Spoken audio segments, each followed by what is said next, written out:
তোমার মা তাহাজ্জুদ পড়ার পরে চোখের পানি ঝরিয়ে বলছে, আল্লাহ আমার ছেলেটাকে একটা ভালো রেজাল্ট দাও, গোল্ডেন দিয়ে দাও আমার ছেলেকে। এইভাবে তোমার মা রাতের অন্ধকারে চোখের পানি অঝর নয়নে ঝরিয়ে কাঁদছে। তুমি যখন থাকো না তখন তোমার মা মোবাইলে প্রেমের গল্প করে। তোমার মা কিয়ামত পর্যন্ত কাঁদলেও তার কথা কবুল হবে না। আমি অনবাদক, আমি বুঝাতে পারলাম না। অর্ধেক রাত হলে আকাশের দরজা কি হয়? খুলে দেওয়া হয়। যে যা চাই তাকে আল্লাহ তা দিয়ে দেন। যে যে বিষয়ে প্রার্থনা করে সেটা আল্লাহ কবুল করেন। যে কোনো বিপদে পড়েছে আল্লাহ তাকে উদ্ধার করেন।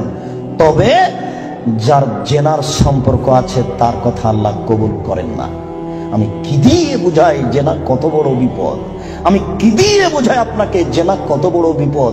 যেটা ঘরে ঘরে হচ্ছে, যেখানে সেখানে হচ্ছে, যেটা মানুষের কাছে আজকে পাপের কাজ নয়। শোনো, মুনাফিকি করো না বক্তব্যের সাথে। এই ছেলে, তোমাকে আমি কঠিন ভাবে বলে যাচ্ছি, তুমি বক্তব্যের সাথে মুনাফিকি করো না। এখান থেকে উঠার আগে মোবাইলে যত মেয়ের নাম্বার আছে তুমি কেটে দিয়ে উঠবা। জিন্দগিতে কোনোদিন কোনো মেয়ের সাথে গল্প করো না। তোমার সাথে এ অংশে আমার জরুরি কথা আছে, তুমি একটু ধৈর্য ধারণ করো, একটু সামান্য একটু থামো। ওর সাথে আমার আরো জরুরি কয়েকটি কথা আছে। মুহাম্মদ সাল্লাল্লাহু আলাইহি সাল্লাম বলেন, আমি রাতে ঘুমিয়েছিলাম, জিবরাইল আমার ডান হাত ধরলেন, মিকাইল আমার বাম হাত ধরলেন, ধরে আমাকে নিয়ে চলে যাচ্ছেন। যেতে যেতে দেখি অনেক মানুষ আসাদু সাইন দেখা পান, ফুলে ফেফে বিশাল বিশাল আকৃতি ধারণ করে আছে। 50 হাত 100 হাত উঁচু উঁচু হয়ে আছে। ওয়ান্তানাহু রিহান, দুর্গন্ধে টিকা যায় না, এত গন্ধ। কান্নাহুল মারাহিজ, মনে হচ্ছে যেন তারা গ্রামের টয়লেট, মনে হচ্ছে যেন তারা গণশৌচাগার, মনে হচ্ছে যেন তারা গ্রামের টয়লেট, মনে হচ্ছে যেন তারা গ্রামের শৌচাগার। যেই শৌচাগার টয়লেট পরিষ্কার করা হয় না, গণশৌচাগার, গন্ধে টিকা যায় না, বিশাল বিশাল রূপ ধারণ করে আছে।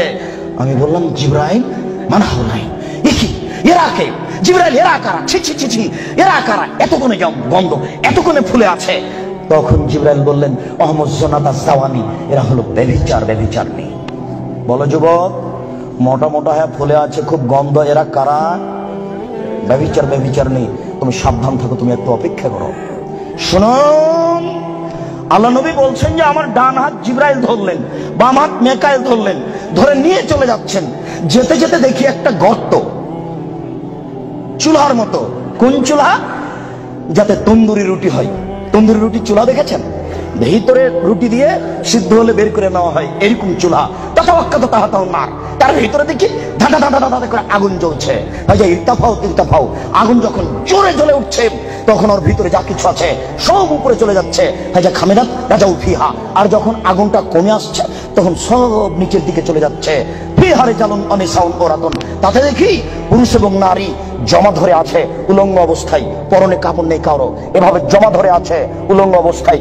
আগুন যখন জোরে চলে উঠছে দাদা দাদা দাদা করে উপরে চলে যাচ্ছে, আবার যখন আগুন কমে যাচ্ছে তখন নিচের দিকে চলে যাচ্ছে। আর উপরে উঠলে মনে হচ্ছে যেন বের হয়ে পড়ে যাবে। দেখে সেখানে পুরুষ এবং নারী উলঙ্গ অবস্থায় জ্বলছে। আমি বললাম, জিবরাইল মানাউলা, এরা কারা? তখন জিবরাইল বললেন, অহমজ্জনাত, তারা হলো ব্যভিচারী।